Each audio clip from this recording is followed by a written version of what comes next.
Once again, this is Jetstar Flight JQ 678, service through the Darwin, now boarding at gate march number 42. Thank you.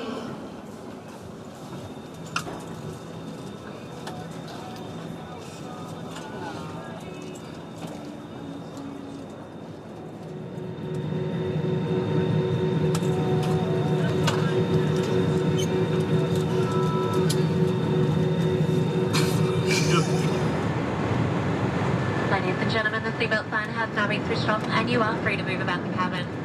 We do recommend that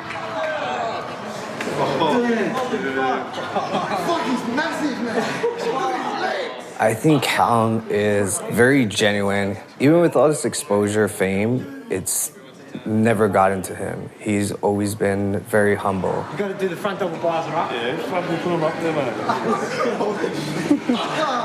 Bro, I'm steady, take it off. Holy shit! What the fuck? You're the best, Callum! Love you, Callum. I hope my dad looked like you. I drank my balls on a bowling glass. I'm not for a walkie-talkie. Yeah, Team Von Moga. Fuck Bradley.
I hear you brought a friend to the gym. Oh yeah, this is my buddy Chris.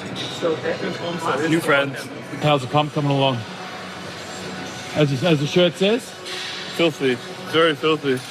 And if it's not filthy, I'll just go outside, grab some dirt and just rub it so it looks filthy. So what's the plan here? I don't even really know. You know, you hear about the crazy Callum and his adventures, and first thing we do, he wants to try and curl like 400 pounds or something. But I'm open to try anything once. So we're gonna put some plates on the bar and see where it goes. You feel confident? Yeah. You got 8 plates on this bloody thing. That was not very confident. Are you confident? Yeah. Yeah. Nah, we'll give it a try.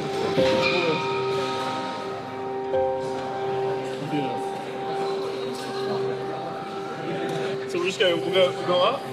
And then go 1, 2, 3. I ain't going to forget the game. 1, 2, and 3 lift. 3 lift. Okay. Ready? Yeah. 1, 2. Okay. And go back to me too. Yeah. 1, 2, 3. Oh, try one more. Yeah. 1, 2. Ah. Please. Oh. Do you feel that? No, are you good? Are you good? No. Injuries in the game. Pray. Catch you later. Pray. See you, boys. Yeah, it's game over. Yeah, I felt it. It felt like a pop. It sounded like a pop. Yeah. And a jolt. Like it hurts all the way up here. Do it. Nah, it hurts, man.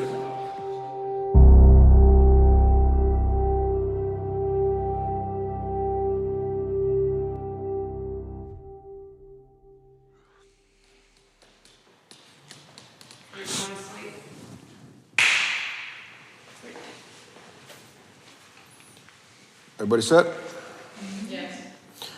right, so Callum, how much weight you think you lost from these injuries overall, you think? It's about up to like 40, 50 pounds. Muscles, yeah. Yeah.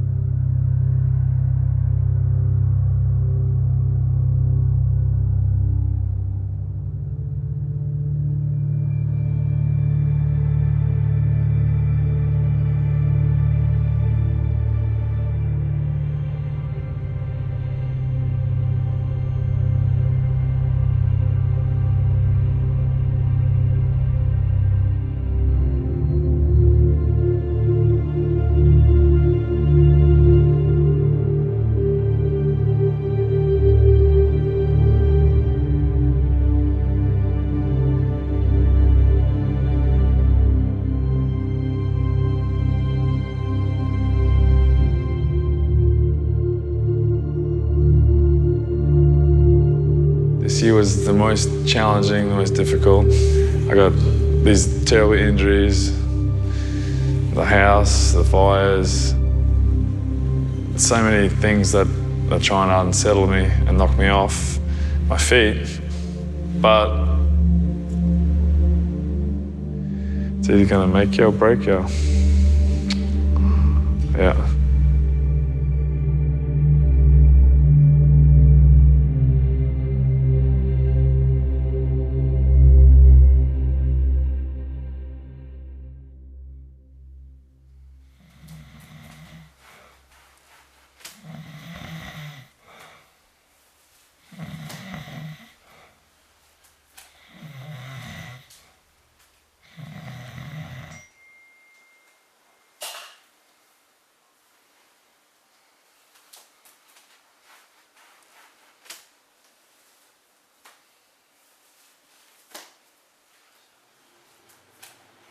There's like 2 girls in the rooms as well.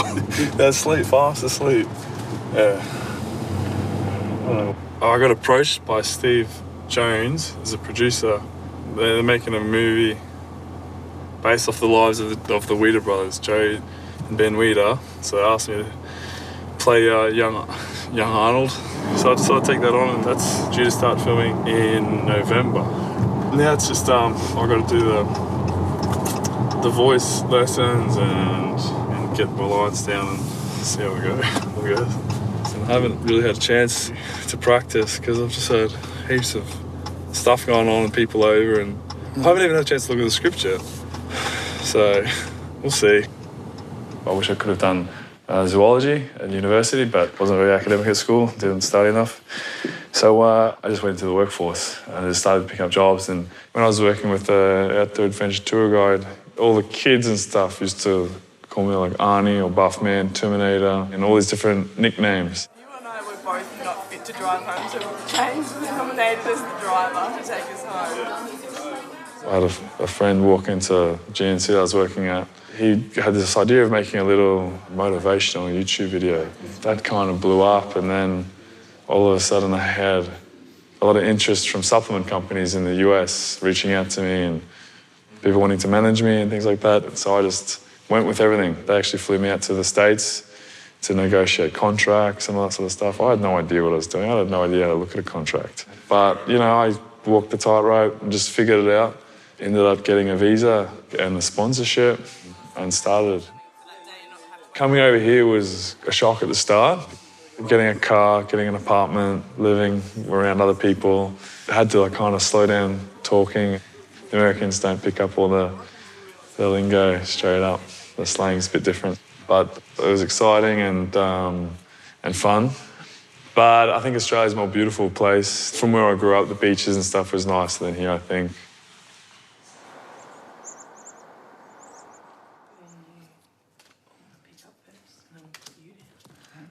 Oh, my turn. Get She back. cut ya. He cut He you. cut me, he did too. Yeah. Ow.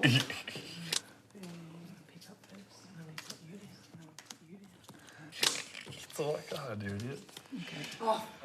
As a child, uncomplicated. But you're just easygoing and you'd follow your brothers and and follow the animals. Animals are always a part of Callum's life. Yeah. Always.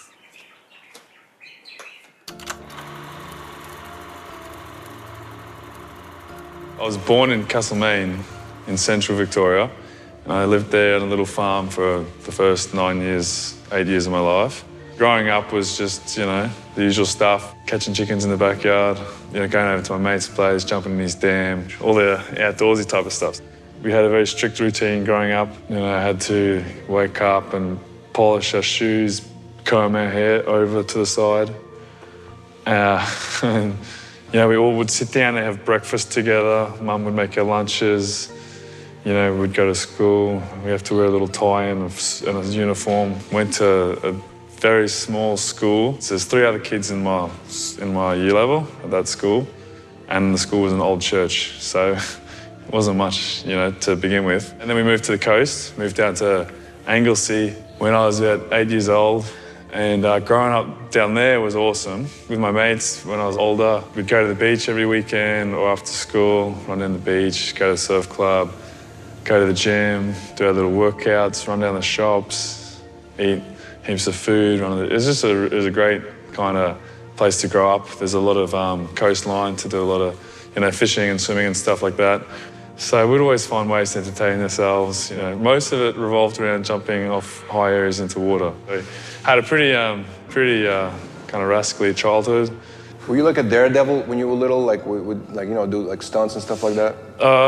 Not so much of a daredevil, just trying to keep up with my older brothers or, you know, my friends, or, you know, just getting kind of doing dares, I guess, a little bit, yeah. Were your parents strict when you were growing up? Yeah, I would say they were pretty strict. They disciplined us all if we stepped out of line. You know, there's 6 of us, so there's not a lot of patience. I got 1 little sister and I got 4 brothers. So my oldest brother is 6 years older than me. He was kind of quieter. He wasn't too much of a troublemaker. That's Marlon, and Harley's a year younger than Marlon. And then Alex is about 2 years older than me. So I used to kick around and try to keep up with him. So a lot of stuff that he got into, I'd get into, you know, boxing, bodybuilding. And then there's my little brother and my little sister. Eddie's like 5 years younger than me. So he was, you know, he'd try and keep up with us boys as well. Oh my goodness. Bull Terrier. Who's Dad's favourite son. My brother taught me about that word when I was younger, integrity. I remember having a lesson in the garage, and he taught me what that word meant at a young age, which is useful, and it's helped me all the way through up until now. My brand is my name and myself. My merchandise line, it's mostly just training gear, training apparel. It's a really cool, unique way to connect with the fans and the followers. It's all got kind of a meaning behind it. It's not just anything, it's like there'll be catchphrases or things I say or things that relate with me, or my background or anything like that. There's so many different parts to it. There's like the supplements, there's the clothing, there's the competitions, there's social media. You know, expos, it's hard to see where they're going. I remember when they were huge, when I first started going to them, they were a lot of fun. But how many times do people go to expos? I guess there's always going to be younger generations upcoming.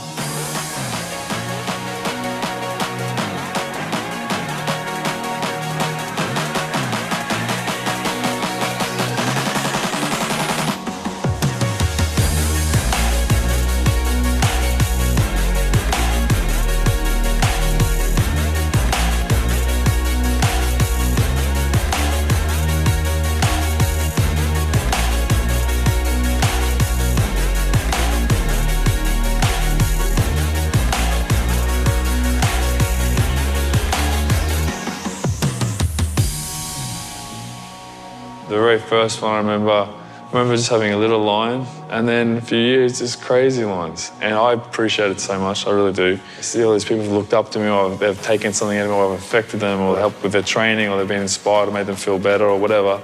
That's a very special thing. And then every time I hear the little story, they tell me something, then there's like a little connection. And I say, hey, they took a little piece out of me and they got something out of it, or it helped them, and that is satisfying for me, to see other people having these good experiences.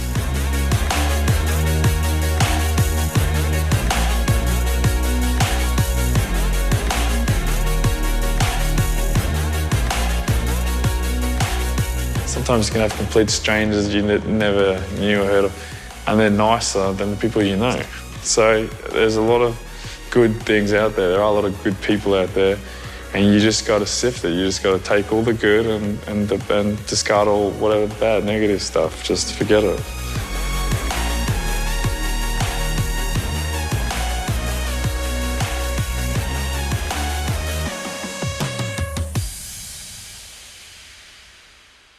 My first competition, I did the under-19s or teenage A and B championships, Victorian championships.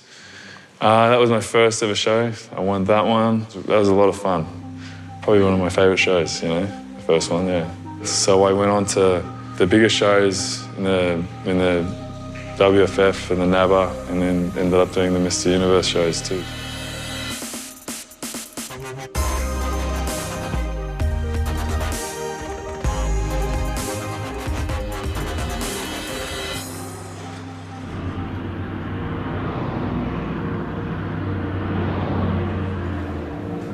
I think one of the beautiful things about doing these shows was the opportunity to travel. I always wanted to explore, I always wanted to see the world, and it was great that I could do that at the same time as, you know, doing something that I love. So I always made time after every single Universe show to go and explore a little bit of, you know, the area, Europe, Italy, Spain, France, wherever it was.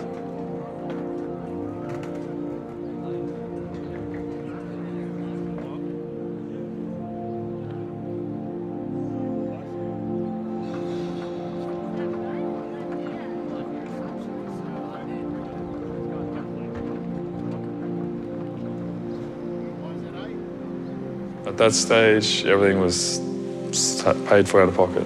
I had to live, I had to earn money to feed myself. I mean, I was doing 3 other jobs just to make the ends meet. So just to survive. But yeah, so I couldn't put everything into bodybuilding because I had to focus on life as well. My first job I was 12 years old, stacking shelves at a local grocery store, cafe. Yeah, I had a bunch of jobs. I worked at a butcher's supermarket, and worked in daycare, like in after-school care. I got a job painting, building, landscaping. I was an outdoor adventure tour guide for a few years. You know, mountain bike riding, canoeing with school groups and stuff like that. Even when I was landscaping, I'd start at 7:30 in the morning and be on the tools, digging holes and trenches all day, be wrecked out there. And the end of the day, I'd still go to the gym and train, no matter how fucked I was, I'd still do it, you know. It was hard to be a bodybuilder doing manual labour for a long time. It was very hard to gain weight, right? It was hard to build muscle, yeah. Mum, believe it or not, she didn't like me going to the gym instead of doing homework probably. You know, I'd be there after school, so she was against it. She didn't like me growing my muscles too big. She was a model in her day, so she liked slim, elegant, you know, probably more CrossFit look, but I was not into that at all. It kind of pushed me to do it even more. Like, she was against it, so I just wanted to do it even more. Just you naturally rebel when you're a teenager. So I started winning some shows and then started doing really well, and she kind of spun around.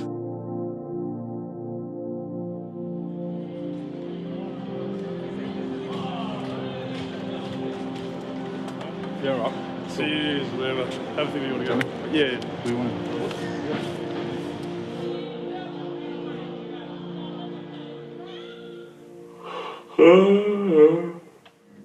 Caffeine, nothing has really stopped me from feeling tired. But it's all right. It's almost 11:30. I'm just waiting for a dialect coach to help with my Arnold Schwarzenegger accent.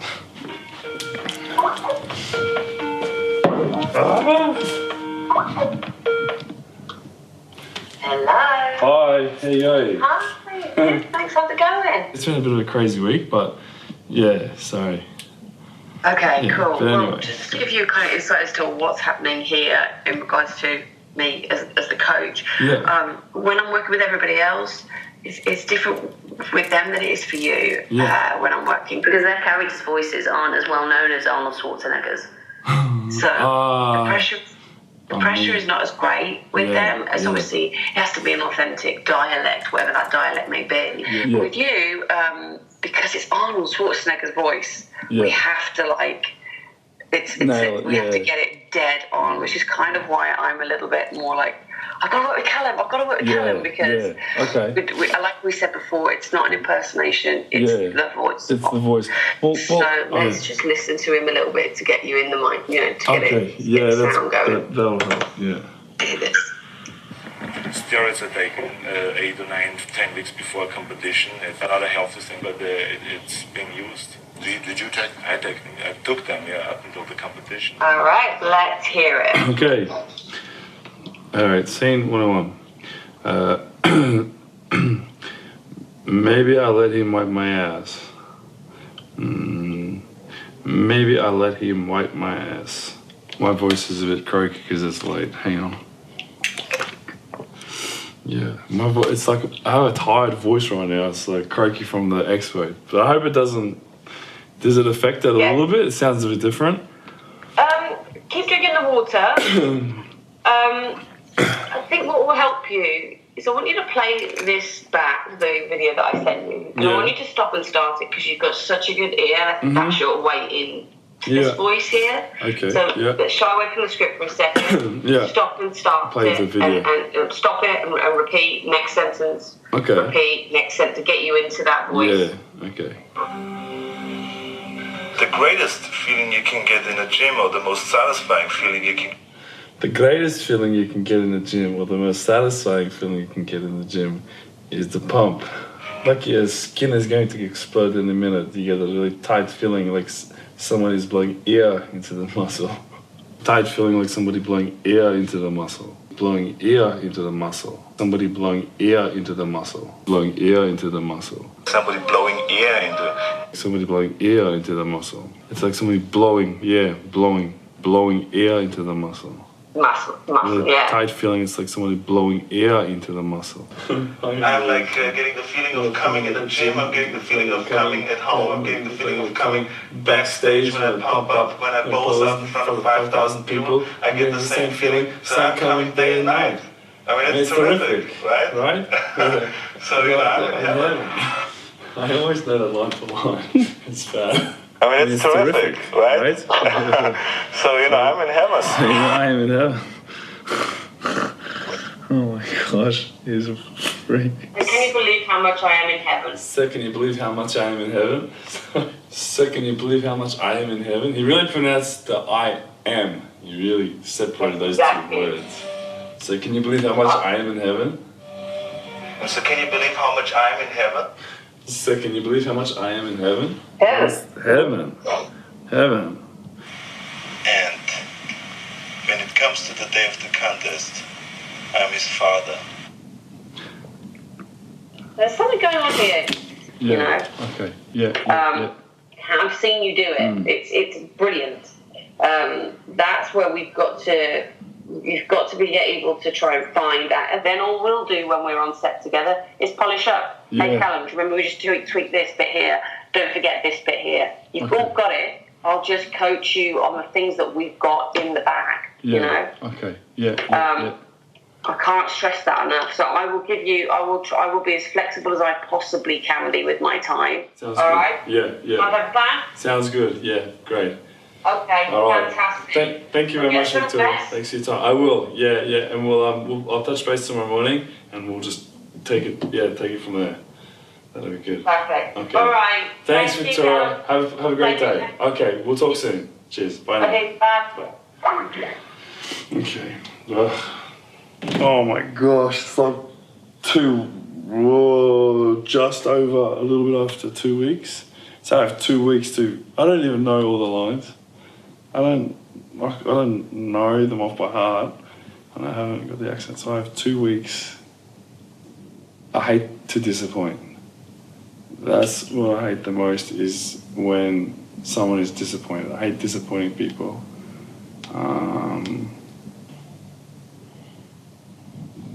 I'm used to winging a lot of stuff. Like I really am. I'm used to not really like with extreme focus. but without the preparation.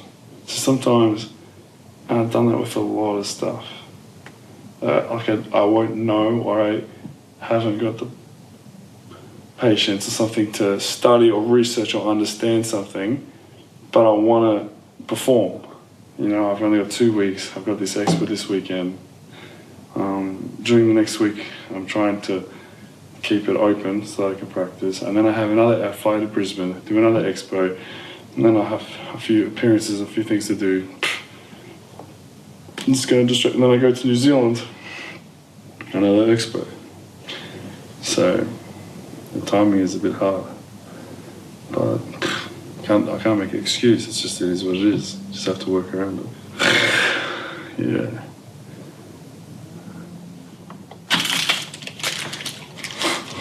I need this peanut slab and go to bed. Yep.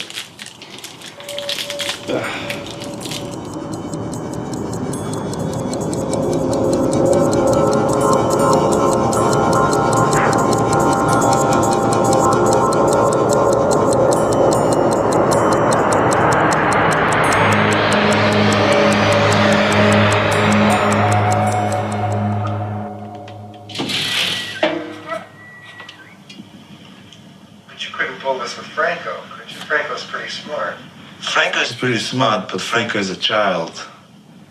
And when it comes to the day of the contest, I'm his father. He comes to me for advices. So it's not that hard for me to give him the wrong advices. Cheeky devil. Ah, jeez. Let me write this down, like Vicky said.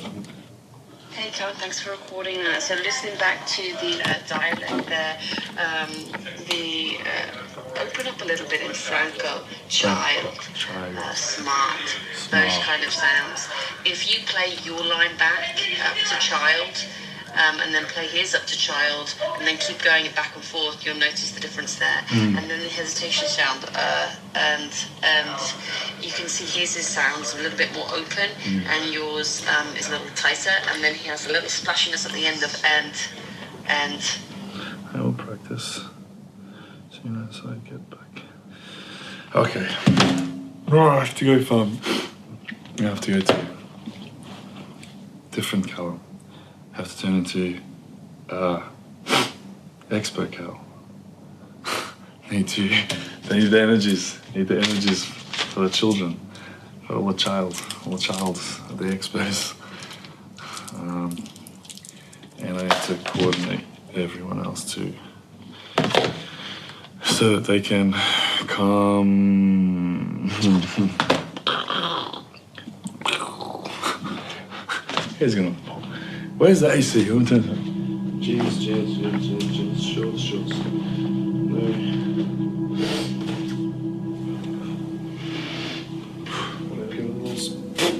Right in the face. Ugh. Brush the face. Oh, fuck.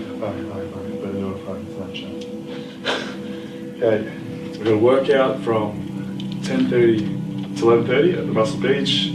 Then we'll be back, Expo, from 11:30 to 1:30, and then 3:30 till 5. So come check it out. I hope to see you there. Catch you later.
Never wanted to be like a slave to social media, to my phone, and just be constantly thinking, what am I going to put out? What content? Like constantly thinking, what am I going to feed the audience? And then for a long time I was doing that. I was like, okay, I was under pressure, like, oh, what do I do? It was good because it's how you grow your platforms and stuff like that. It definitely helped.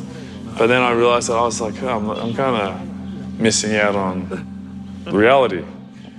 I'm missing out on life. I'm like not seeing what's going on in front of me. I'm not doing what I exactly want to do. So you're stuck in this, social media world.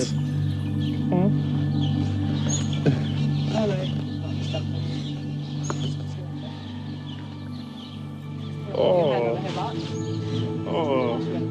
you don't want me to go? You don't want to go? I love fishing, I love animals, I love outdoor activities, skateboarding, all that stuff. Anything that's kind of a bit of a thrill seeker, I like all that sort of stuff, and a bit of an adrenaline junkie.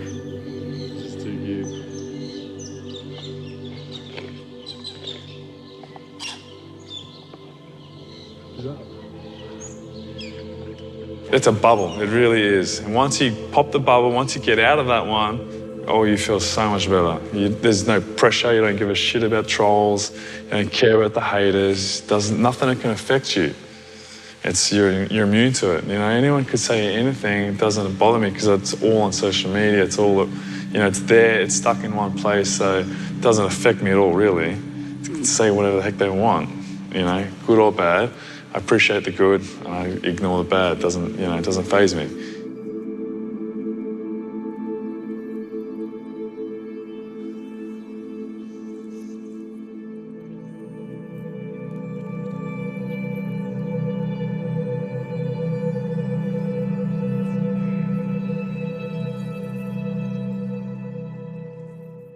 You're the only one who understands my English, Joe.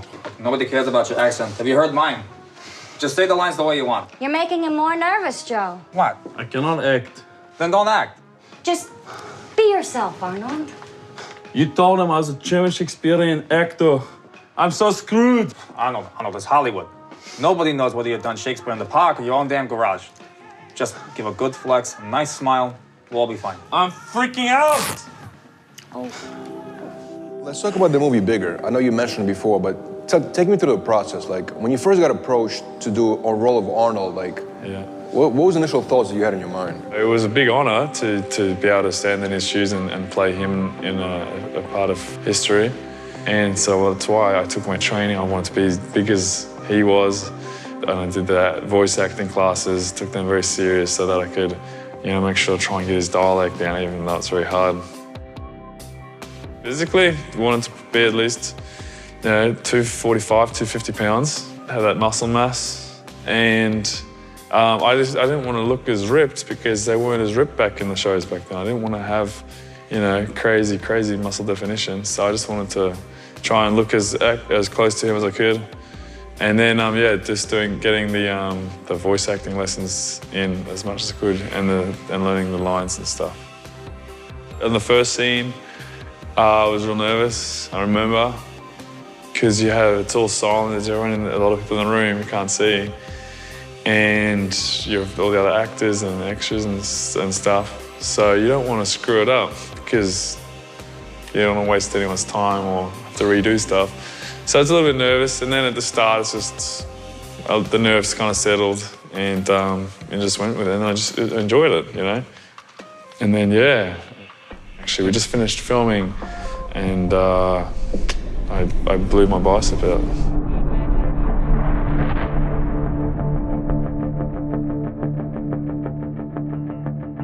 How did it happen? Walk me through it. What happened exactly?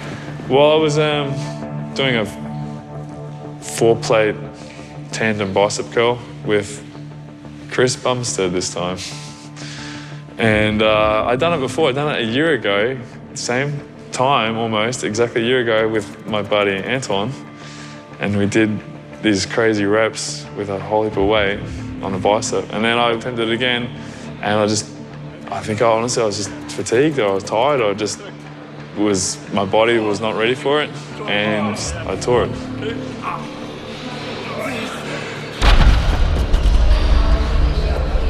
Oh. You feel that? No, are you good? Are you good? No. See your bicep.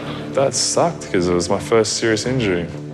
You know, I had little micro tears and sores and niggles and stuff, you know, here and there, but nothing like a major tear that needed a surgery. That was the first big injury. You got a surgery pretty quickly, right? Yeah, about 8 days after I tore it, I think it was, roughly. Yeah, straight after, yeah. How's the arm feeling today? Strong. Feels good. Feels like it shouldn't be getting surgery on it almost. It always looks like it's kind of healing up. Yeah, it's all gone down, the swelling and everything, but shit, those gums. Yeah, we'll see. How are you feeling about it? I guess I'm maybe a little bit nervous because you never know, it's a surgery, and then I don't know what it would be like after, I guess.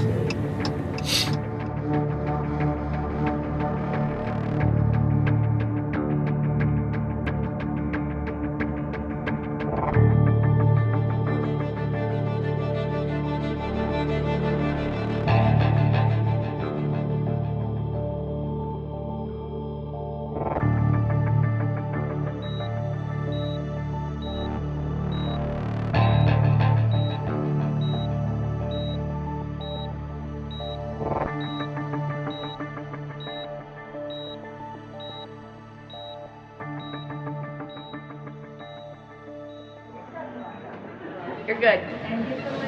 Everything went great. Precision? Yeah. Yep. We found the other end and they fixed it. No problem. It's gonna be good. How long did it go for? Only about an hour. Tourniquet time was only like 27 minutes. So. Oh, like 2 minutes. Yeah, I know. It's weird, right? Yes. Oh my god. Yep. Oh, it does not work. Alright, speedy recovery, okay? Thanks. You want to smile for the camera? Picture? He's still eating. Oh, sorry, baby. Fine. Alright. Where did Christmas come from? Be okay. I have a very strict diet. And ice cream is like the pinnacle of that diet. Ice cream is a life force. I have a feeling somebody disagrees with you right now. Ice cream is the pinnacle? I think ice cream makes everyone feel better. Are you in any pain right now, sweetheart? Huh? Do you have any pain? Pain? No way. Feels so good. Alrighty. Don't move your arm, sweetheart. That's for the nerve block. This is my strong arm. I know, but don't move it right now. It's taking your blood pressure. Yeah. My blood pressure's pretty good. It's good. Hold on, don't move it just yet. Hold on. Let's flip a coin. Heads I can move, tails I can't. Well, I don't. What side's the head? Which side's the tail? Oh, it's heads. Yeah. Is that heads? Yeah, we got heads. Don't move your arm. Don't move your arm. Don't move your arm. Hold on. It's taking your blood pressure, sweetheart. Yeah, I like it. How much? Diego, don't you trick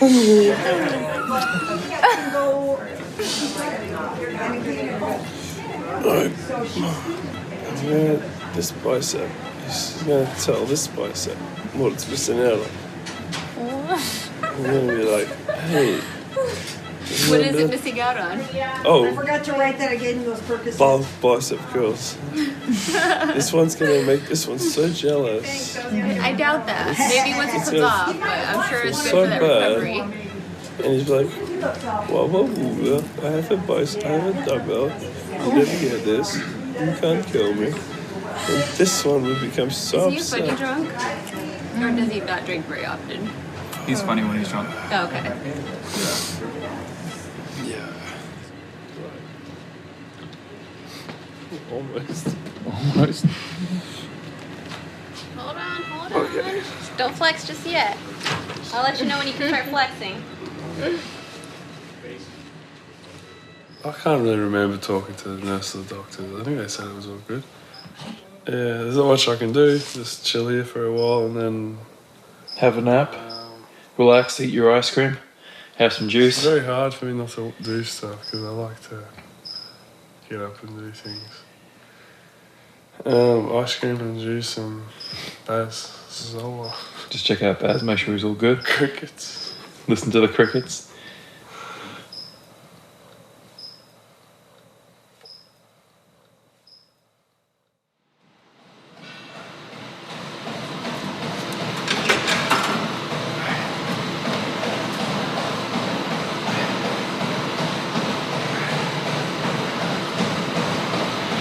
I feel so skinny. I feel like I've lost a lot of weight already. Feels really good. I miss it. Training and stuff.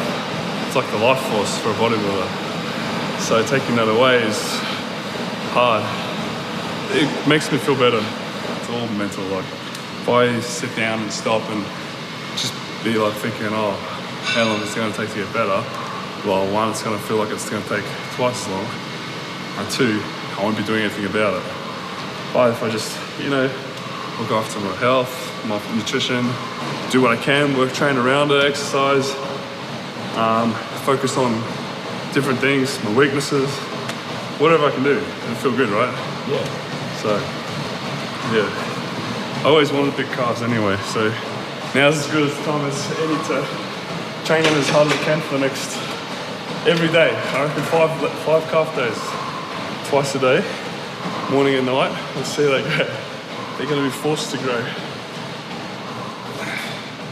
How's the pain medicine working? Stop taking it. I only took it for like a day or two afterwards, and sometimes it hurt in the sleeping. Like I wake up because I fucking twitch or I move and then it hurts. It's not too bad. As long as I don't bump it or move my hands, my arms too much. Even like that, doing this, I can feel all the muscles working up my forearm, so I don't like to really move it at all. If I can. Okay, because you might crunch your arm, eh? Yeah. Didn't think about that. Damn. Wait, what if I hold it up here? Yeah, there we go. Even if it's a little bit.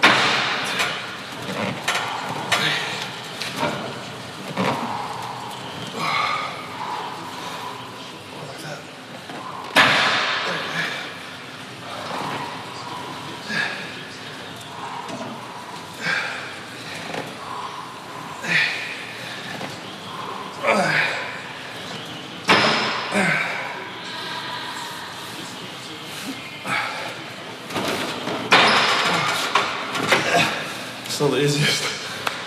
That's good. That's enough for today.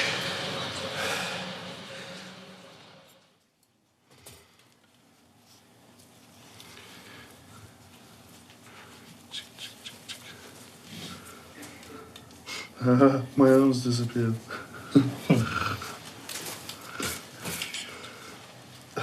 Oh, feels so weird.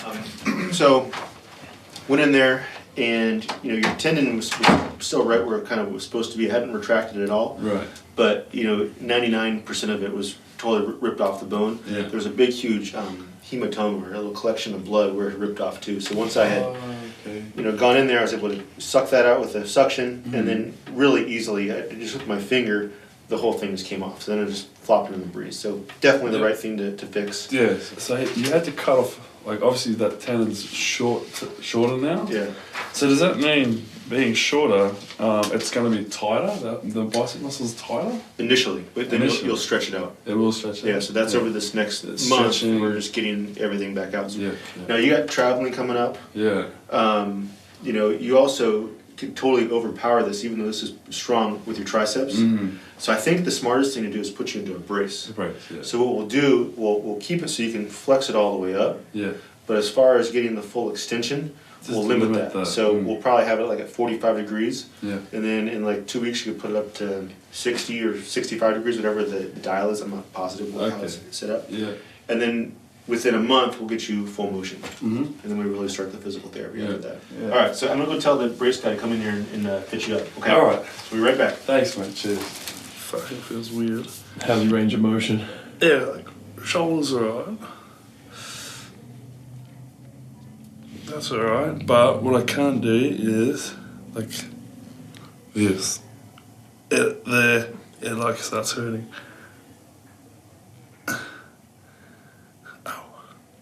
Ow. Why is it sore? I feel it right in there. Maybe because of the muscle tissue or something. It's because it's not stretched out, right? Let's see. Because the tendon's slightly shorter, I don't know.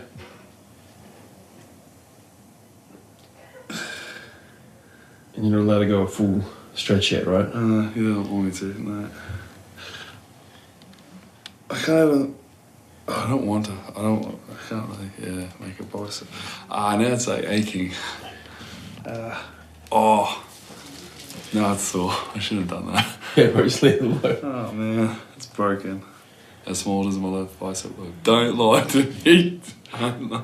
It's just a little bit small. I'm looking down, you know, when you look down at your arm, and you're just like, damn, I need to train arms. Well, now I'm looking down, and it's like, damn, I never trained arms. I actually made a phone call to the manufacturer, see if they have something a little bit stronger than this. Oh. I think you'll be okay, but if there's something bigger that we could get to you, I think it'll be ideal. The more you move it, the more range you gain. Okay. Okay? Yeah. So I don't want you to lock yourself at 60. Actually, a little stretch is good. So when you stand up, just extend it out, let the arm drop, and this is your therapy. All right. All right. Thanks very much. My pleasure. I need a signature, but let me grab one of the doctors here to just finish off. Perfect. No worries. Thanks, man. Process. Welcome. Cool. Did you ever hear people criticizing you for this lift? Like people like saying, why is he doing that? Is he doing Probably, but I don't care. I'll do what I'm gonna do. You know, if you're someone that means something to me, if you're a friend, family, whatever, and you're like, okay, talking some sense into me, I'll probably listen then. But people criticize or think it's hilarious or entertaining. So you can't please everyone. So, whatever.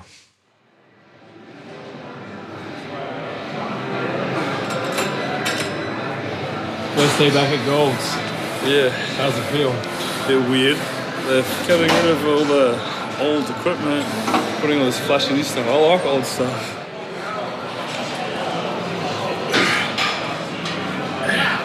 Today I want to start actually pushing it a bit harder.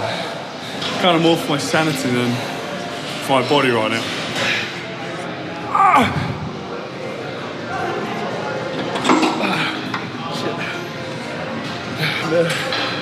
Yeah, now it's coming back. Now it's catching up to me.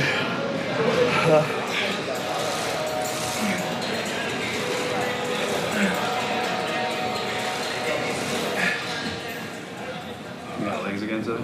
I did them yesterday. So I was going to go and do like calves, abs, and some right body stuff. Good. But the legs are good. I go all out on the legs, probably like 3 times a week at the moment. I had the surgery, it was the 8th of December, so then 4 or 5 weeks of recovery, and then I started physical therapy. Just like you did the other day. Okay. About there. What about your extension? So out straight. See, that's pretty good. Yeah, extension. Oh. Don't go too hard. Don't go too hard. Don't go too hard. All right, lie down, and we'll test it again at the end. Brian does it twice a week and helps to work on the range of motion, the supination on my wrist, soft tissue mobility, flexibility. This is more just to kind of get the joint to move a little bit too. Yeah, this is the first stage, and then we do a bit of, you'll see next, so it's a blood occultation. Is it blood flow restriction? So this is calibrating his arm right now so that it's more individualized for him. This blood flow restriction unit will make a very small amount of weight feel very heavy, and it kind of tricks his body into thinking it's having a bigger pump than it really is. Yeah, it feels like when you're holding a hose for the water running through it. That's what I feel like in my veins. This is going to help him maintain as much muscle as possible right now. He can't load up the bicep, but what we can do is by using this machine, it's going to basically give him like a metabolic load almost. And as a result then, his body thinks it's producing, a pump more. 5 pounds? Ooh. Every week? Going on. New PB. He was on 4 before. Oh man. It's already feeling the pump. It feels like it's more of a pump without even doing anything. It's like literally, it just feels like a painful pump. How you doing? Yeah, it's so sore. Burning. 40 seconds. Yeah. It's a proper workout for the old forearms. Got to do something to keep you going. Yeah, I know. I should be doing it with both. That's why Bambi sent you here. Yeah. He knew. Callum, you got small forearms. I'm going to send you to the forearm level.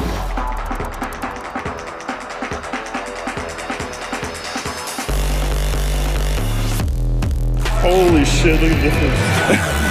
Yeah, bodybuilding, CrossFit. I just want to even just feel just a little bit of weight, but it's still sore, so. If I see Chris Bumstead and a barbell, I'm running in the opposite direction. Now I can rotate it almost back to where it was. So once that's got the full range of motion, and start the baby weights. Give me the green lights, so the hardest part's over. Now it's just progression with caution. It's very thin, but it looks like it's got a little bit more life to it. Last time I did a bench press, late November. I might even shed a tear.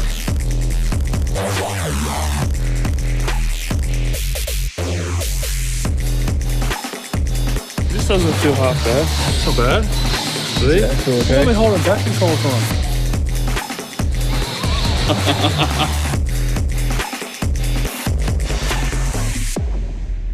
4 months post-surgery, and after 4 months I was pretty good. I wasn't 100% lifting with my bicep, but I was, doing a lot of cable curls, and my upper body was built back up. I'd caught up again. My legs were strong as ever because I trained them a lot. And then, yeah. And then tell me about, you went to Australia for Expo and then... Got invited to Australia to do an Expo, and I always, love to go home and stuff. So I decided, go back for this Expo. Hadn't seen my brother for ages, and decided to go rappelling, not abseiling, not rock climbing, rappelling.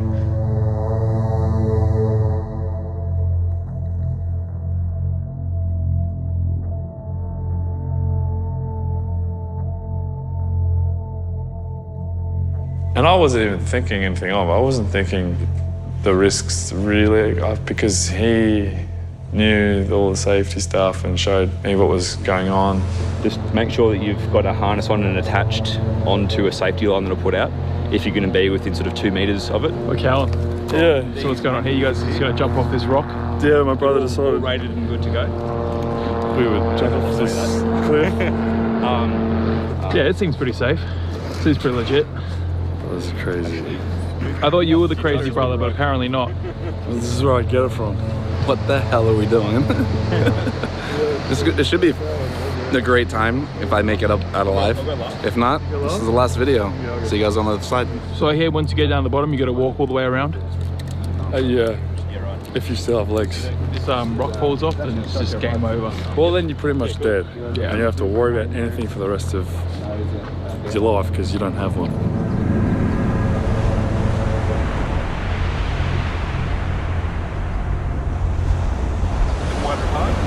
That's good. Now you're going to keep your legs fairly straight and lower your body until you're in an L position. Like your body, like an L between here and here. Now walk down a little bit. You start walking down. Oh shit, shit. Now let's go. Ow! My knee! Alex! Hold up, I broke my knee! My knee's broken, bro! Alex, this is my right knee! The one you're holding is snapped! Oh, this is bad. Yeah, I felt like, I don't know, like maybe 10 feet or something. The rope caught me, thank God, otherwise I'd be dead. I remember I was hanging upside down with my leg torn in half and wrapped around the rope. Oh, I broke my knee. Yep. Oh, man. Well, I heard a loud pop, like a real loud crack or a pop, and it just looked out of whack, the whole shape of it, on my leg. So, yeah, initially I thought it was a broken bone, but turns out it was the muscle. Alex, can you pull me up, Alex? Can I get you in the hand? My right knee snapped. Like, I had it broken and I can see the bone. My weak arm instinctively grabbing the rope to untangle myself, and I re-tore my bicep again. Re-tore it, right? Yeah, so tore again this bicep, tore my quadricep, and yeah, they had to drag me up the side of the cliff and then get taken to the hospital. Oh shit! Oh, my knees! Oh, fuck! Hey, hang there for a second. Can you hang there for a second?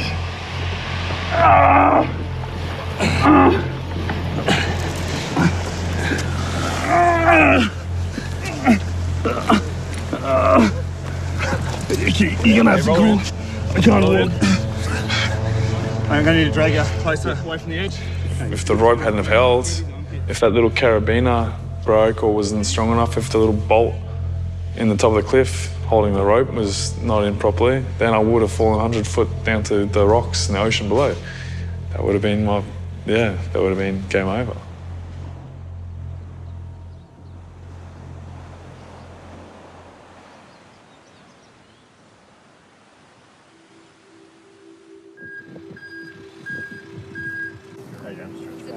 Yeah. How bad is the pain? Like 8. You can move your toes.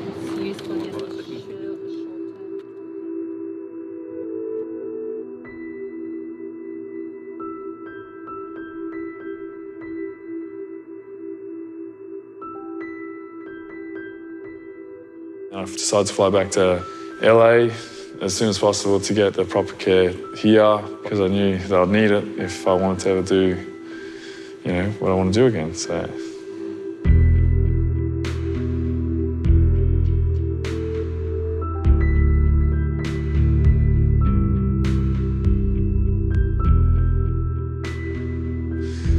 That was the most excruciating, traumatic experience I've experienced. That fall, the break, everything, just the worst.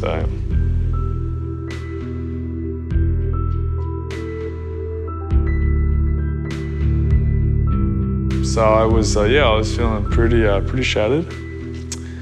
It was tough because the first thing you want to hear is okay, how soon can I do what I'm doing normally again? How soon am I going to heal? What's the date that I'm going to be better?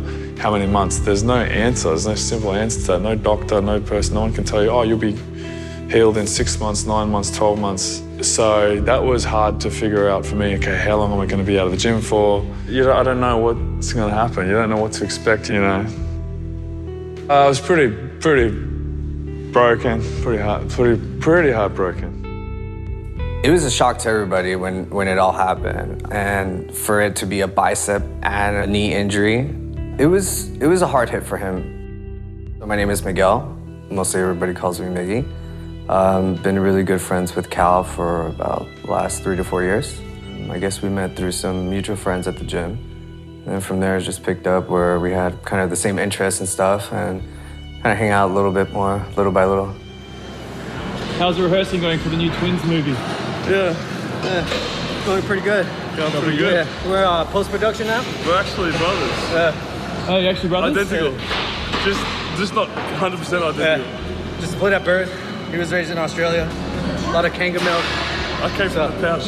Oh, that's why. Yeah, kangaroo milk, that's what did it. It's been slow, and he's the guy that kind of all right, I want to do it. I know I have these injuries, but I really want to go work out. He's not the type to just really stay at home and do nothing and recover. I had to go through this kind of really difficult time in processing everything, coping, whatever, and then accepting what is going to be.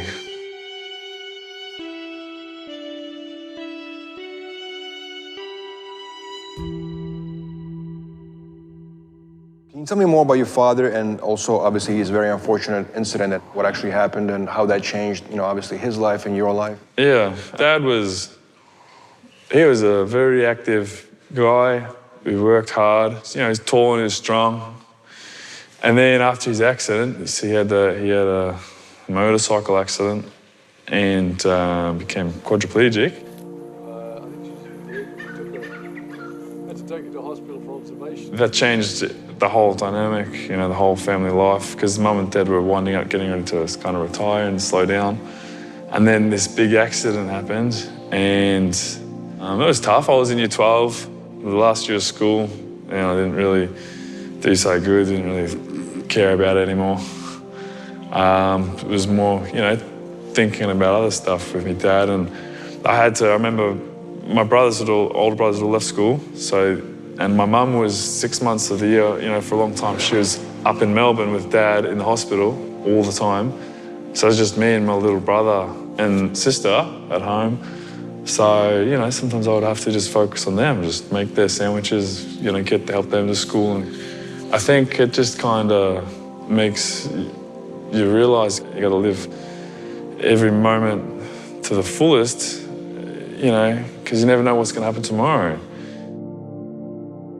I didn't completely understand how vulnerable the human body can be. But yeah, it did kind of, you know, it definitely changed the dynamic and everything. It's actually very interesting that it made you appreciate life more. It didn't slow you down. If anything, it just made me, well, realise that there'll be nothing I can do with, really, that I can do with him anymore. It would have been cool to have a dad or a figure to, you know, like I had my brother, which is good for me. It would have been nice to maybe have someone older to really push me. I never got that. But it did make me really focus on my bodybuilding and training, going to the gym, kind of took out a lot of my focus and just put into weights, building myself up. And yeah, just not want to slow down and just appreciate each day I've got that I can walk. What's up, everyone? I'm back in Anglesey, in my backyard, actually sitting right in front of this bird aviary that I built with my dad like 15 years ago or something. It's been hard to stay motivated sometimes. I haven't been going to the gym that much. And it's very hard for someone like me who's impatient, always moving, always active. It's kind of been good, go home and see my family and stuff and be with them and, you know, kind of just relax a bit, like use this time to catch up with mates, like good friends, haven't seen them for years and stuff. Don't look forward to going back to LA sometimes because just, you know, it's different. It's just different out there. Home is home. Yeah, but I'll tell you something else really random. Like, no shit, I've had like recurring dreams, like at night. And a lot of times I end up dreaming about this place right here. And yeah, I keep dreaming about this aviary and then I fix it up and I put an extension on it or I put an extension. For some reason I just have this dream about this aviary a lot. And I'm like, I built it out, got all my birds back and stuff. Because I used to keep birds when I was a kid. Like finches, doves, quail, that sort of stuff. Used to breed them in there. But yeah, seriously, fuck off. Yeah, so anyway, that's why I just sat here. Right, I'm out. Catch up. Hey, what's up, everybody? Day one for rehab, first day of rehab. So I'm gonna go in and check in, see what the routine is for me to start. Social media, how do I feel about it? I mean, I'm kind of tired of it in a sense. Look at this scar, it's not bad. It's pretty clean, at least it's closed up now. Yeah, that's pretty solid. You could compare. You know, I felt pressure. Everyone was expecting you to look a certain way. Everyone is used to seeing you a certain way, used to seeing your muscles or this and that. You feel that pressure and you're concerned, you're worried, and you're like, I cannot please everyone if I wanted to. You could have easily gotten depressed and like you know, really got. Yeah, I don't think so. You know what? For moments of time, I probably was depressed. Maybe I didn't know it. Maybe I did know it, but I sure as hell was not happy.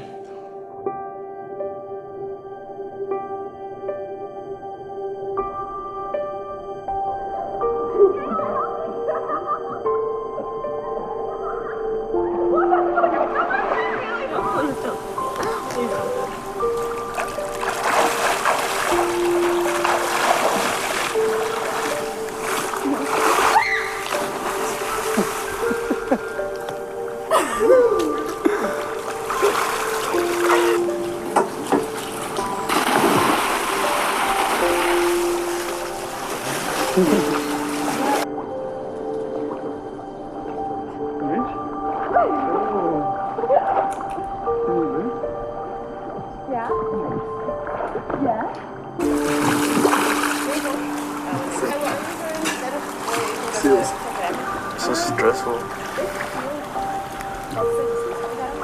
Probably another 40 minutes here and then I'll be good to go train. But until then... Yeah, nah.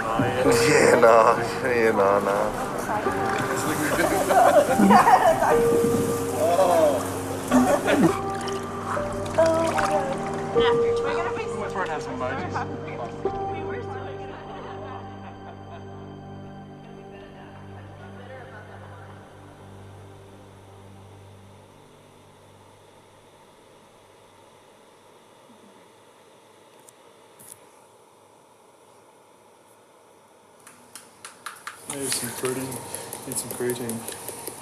Creatine cockroaches.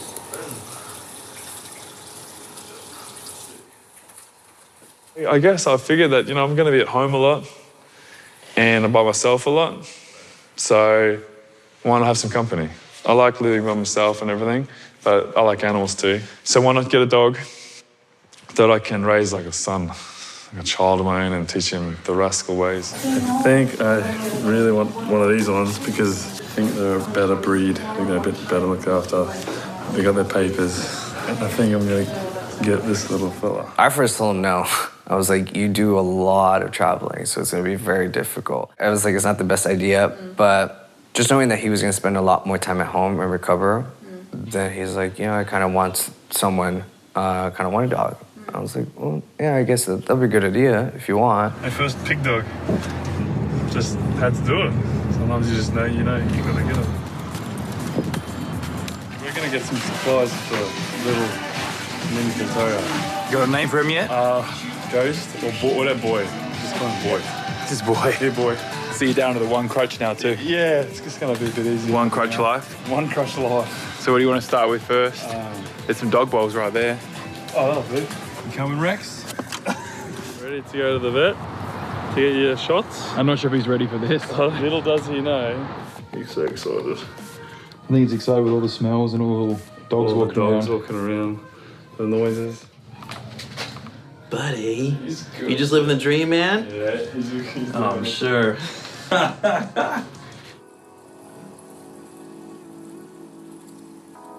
Right now, with my injury and stuff, I can't really focus that much on my bodybuilding, so I can't do these full throttle workouts. So in the meantime, while I've got this downtime with my training, I can, get a dog and be at home 24/7 and train him up so that when I'm good, within a year, me and him will be back on track. So he ended up getting Rex, which has been one of the happiest things he's ever done. He loves his dog.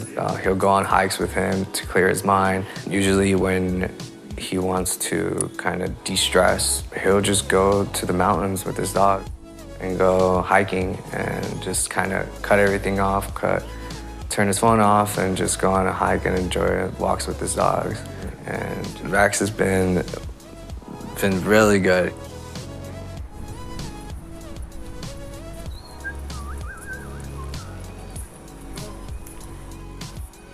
In a lot of ways, it stopped me thinking about myself, my problems. It stopped me thinking about negative thoughts or whatever, because he's a puppy. You have to attend to him 24/7. So I'm thinking about him. Oh, he's shit on the carpet. Oh, he's pissed out. I've got to feed him. So all my problems went out the door, and now I'm focused on the puppy dog. So I took away a lot of my depression or anxiety or whatever the heck I was feeling, sadness. And now it's like, okay, can't do what I'm used to doing all the time.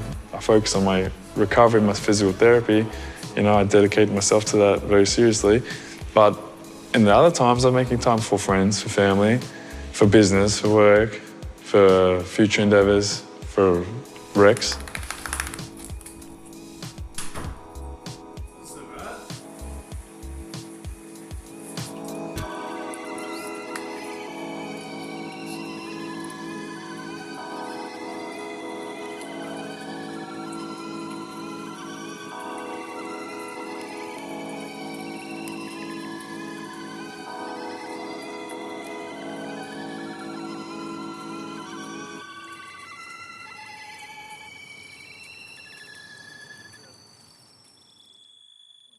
Ready? 10, 9, 8, 7, 6, 5. Hold it. 3, 2. Oh my God. I go to physical therapy 5 times a week. We're gonna go for like 7 minutes. Okay. Yep.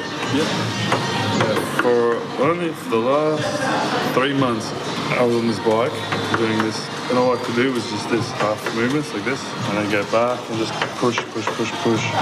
And then only last week I managed to get a full revolution. It's a 5-hour day. It takes me an hour to get down there. I go to the clinic.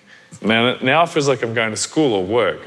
I know everyone there, so it's like I look forward to it. Even though it hurts like hell. 3, 2, and... That's the worst one I've ever done this. What you got yourself? Let's see if I'll add a little extra. Oh, it's sore, yeah. Come on. Come on. That's it. Did you get it?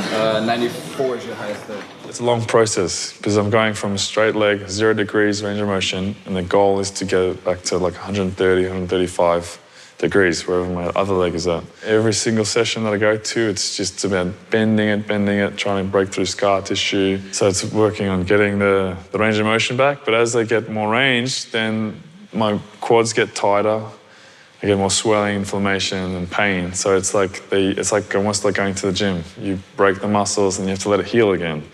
Go to physical therapy, you get this progress, it's sore, it's painful, it's inflamed, they have to let it heal and then get some more progress. It's very slow, and it might be 1 or 2 degrees. Every time I went 1 degree up, more range of motion, then I get excited.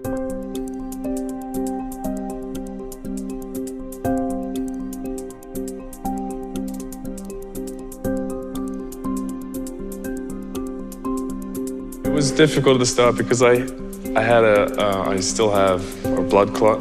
It was a restriction for my physical therapy with blood flow restriction and a few other techniques. So I've been on blood thinners so that clot could clear up and I could do the exercises that were needed. But I think my main focus is just to be able I just want to be able to do normal things, like be able to run, or ride a bike or swim. I really want those capabilities back. Yeah, I'm the weekend. See you Monday. I will, thank you. And it wasn't until I was teens, like around 14, maybe, like 13, 14, that I would have first discovered kind of bodybuilding. But it wasn't body, it was just go to the gym and grow muscles. I didn't even really think of bodybuilding didn't know really what it was called. I was just trying to get muscles. Yeah, you got 8, all right? Boss. Whoa. Oh my God. Come on.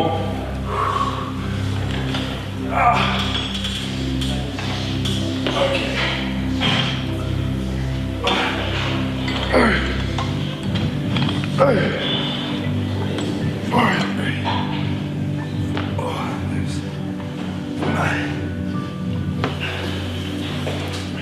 The gym I went to was down the hill from my home. This little garage shed that we trained at, and it was just storing kind of old dumbbells, barbells, all iron. Not really many machines, a lot of free weights, and we had to do this key run. We would have to run down the hill, over the bridge, down to Turtle's house, grab the key out of his mailbox, go all the way back, unlock it, and then do our workout.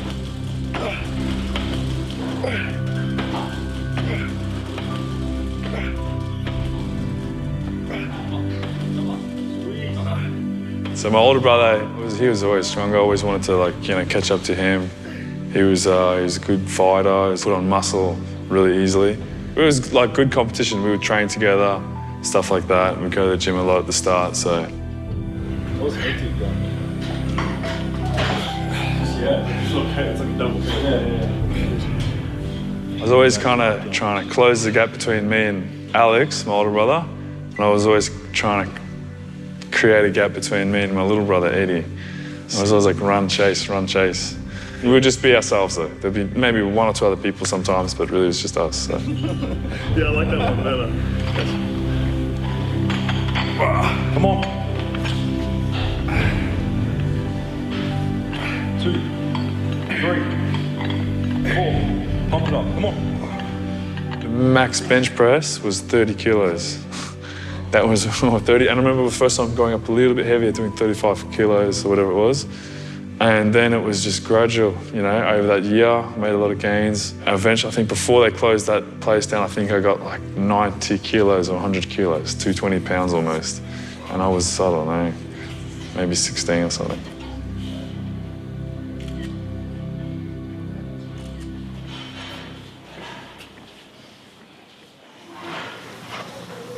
What's the last name? Von Moger. First name? Callum. This is for a pre-op, another surgery for my bicep. When did you start doing this? We haven't decided. Maybe next week, hopefully. This was the last surgery that I had to do that I was very impatient to get done because it was, okay, I have to get this done and then I can finally start working on everything coming back again. Because before then I could do some training, but I couldn't do 100% because I still needed this bicep reattached. I could work through it, but eventually I'd have to get the surgery. I was doing a little of resistance training. I think I just pulled a little bit. And I bruised up and I just stopped off self-training. That was like 4 weeks ago.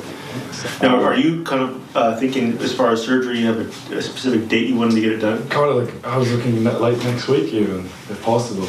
The reason I waited was because I didn't want to have done the bicep surgery at the same time as a quad surgery, because then I would be stuck in a wheelchair or something. I couldn't use crutches and I'd be completely dependable on someone else. And I didn't want that. I would have to have a carer or someone. And I like my own time. All right, so cool. Thanks very much, Mark. Appreciate it. Come on out. Yeah. We'll get you all set. Hey, buddy, where's your room? So get sorted.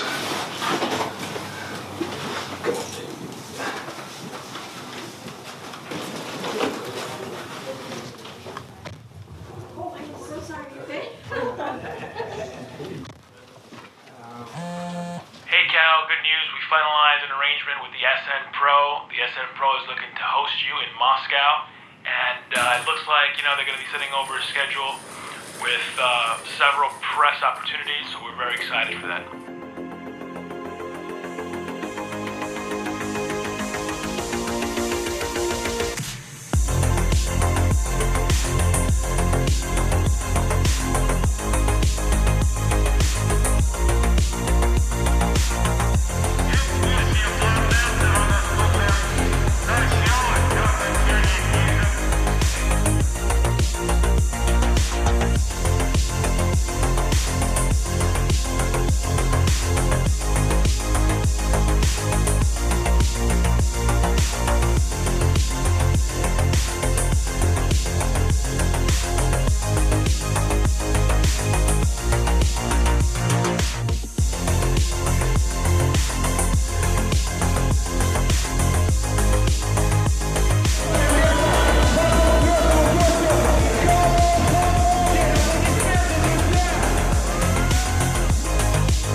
I was in Russia. I had an expo in Moscow, and my manager, and I was in an interview, and he got a call, and my friend who was house watching, he was on the phone. He said they're going to evacuate your home.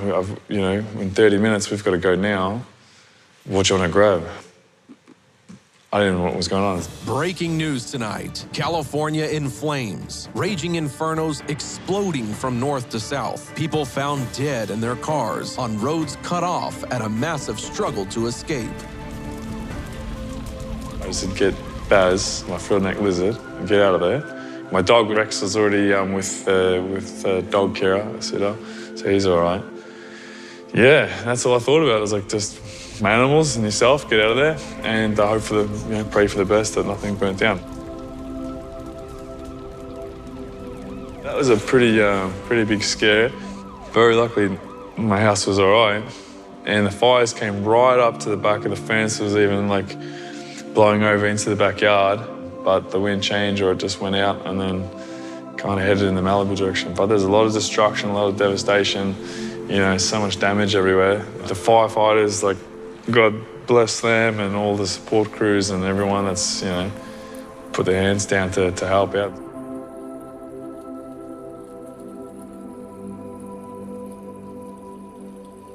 It's pretty rough, pretty hectic out here, and very hard with traffic and travelling, and a lot of. Still, we can't go down to Malibu or anything. It's all on lockdown.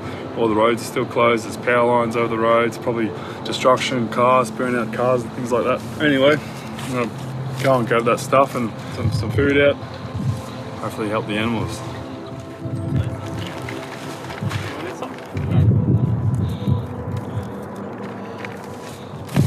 And then we can just grab a biscuit like this.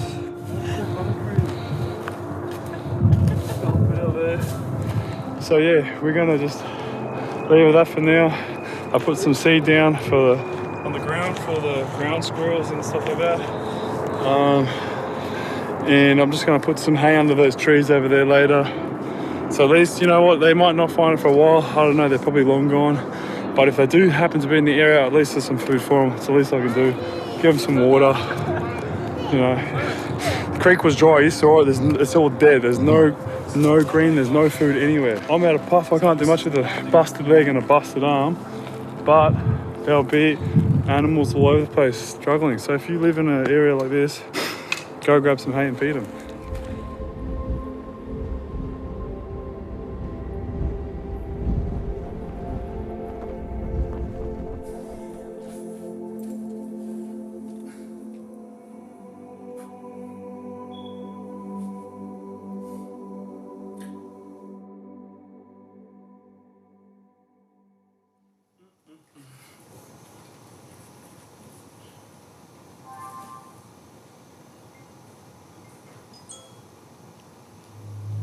Hey, what's up? Good, hang on one second. Oh shit. I'm good, what's going on? Good. I sent over the schedule for the bigger premiere. Just wanted to make sure you got it. Oh yeah? Oh yeah, I got the email. I've got a suit for the red carpet appearance, and then just like kind of casual, smart casual for the other ones is fine. I think, a nice dark suit with a white shirt would be more than appropriate. You'll be flying in with Steve Jones. Steve already sent the itinerary and I forwarded it over to you, so you got it. Yeah, awesome. Sweet. Sounds good. I'm excited. Yeah, I'll see you in Vegas.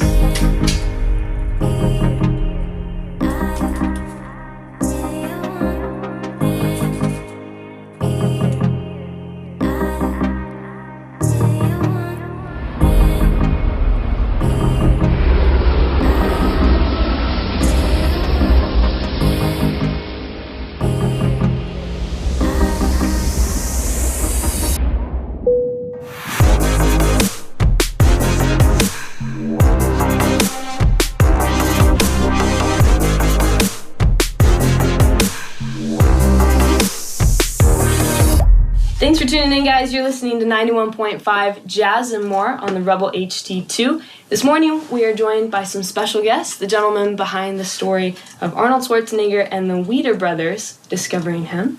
This is the movie called Bigger. The fitness industry has grown in leaps and bounds, and it's become pervasive, especially with young people.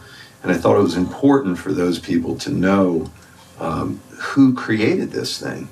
It was amazing because I looked up to Arnold for a long time, and for me to play him in a movie it's almost like a dream come true, because he lived the life that I was going after, that I'm going, with bodybuilding and all this sort of thing. So to play the role kind of came naturally to me. When we first developed the script, our concern was that if we didn't have someone that looked like Arnold and sound like Arnold and built like Arnold, it would just really turn people off, and it would look really hokey. You obviously deliver in spades by your physique and your acting abilities, and you happen to look, you have a very similar facial structure, but even that, you have a sense of charm about you that Arnold has. Yeah. And without that charm, it would never have worked.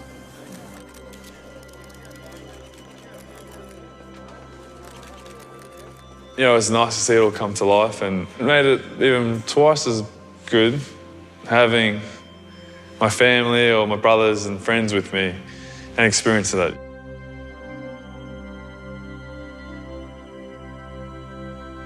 think this will be one moment that will kind of set in motion more moments like that to come, perhaps, you know?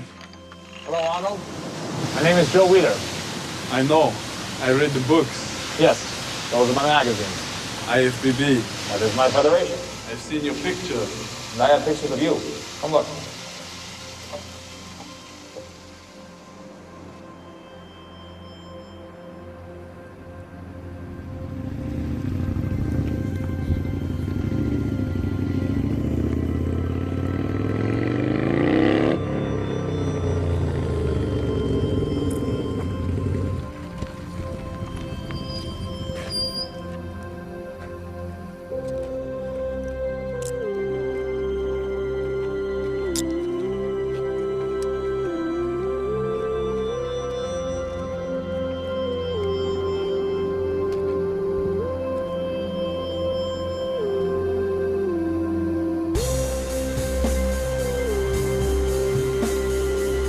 I do want to get my muscles back, I do. I miss them.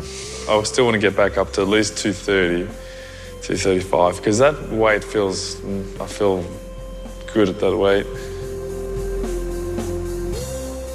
But I'm very patient now. I've built up a lot of patience, letting and listening to my physical therapist and the time frames of letting the muscles heal and when I can start actually training them. But I'm not gonna feel sorry for myself. I'm not gonna blame anyone except myself. I'm not gonna let this break me. I'm gonna build myself back up from here and show that, you know, I can have a huge setback. I can be thrown down the bottom of the pit and I can climb back up. So I completely let go of the fact that, you know, bodybuilding is now. I have to take a step back this whole rest of the year. No bodybuilding. And in a way, it's a blessing because it took me away from this other little bubble that I was in, the fitness industry and this competing and stuff. And, you know, I guess when that's all taken away and you can't do it, you start to see that it's not the end of the world.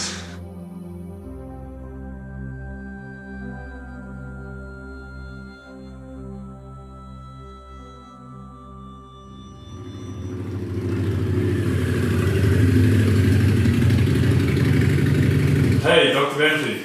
Hey, how you going? It's Callum. Yeah, I just got your missed call. And I just wanted to ask you if it was going to be fine for me to start training again. Feeling a lot better. Yeah, not too hard. Yeah. Just like 50%. Okay.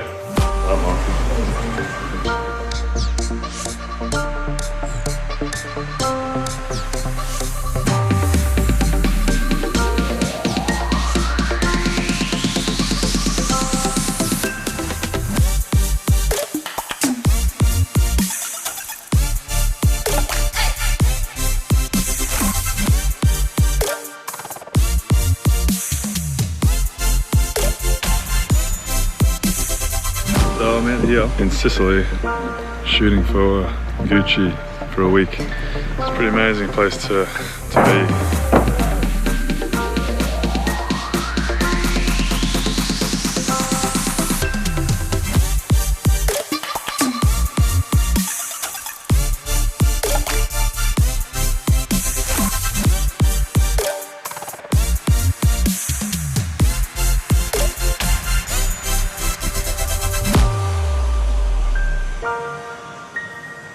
It's been about a month since I worked out in my garage for the first episode. So this is like 4 weeks later. Let's see what's going on under the hood. And that we've been training for like, I don't know, a few weeks, ready to just blow some minds out there on the internet world. Just care if the hate is something more to fucking hate about.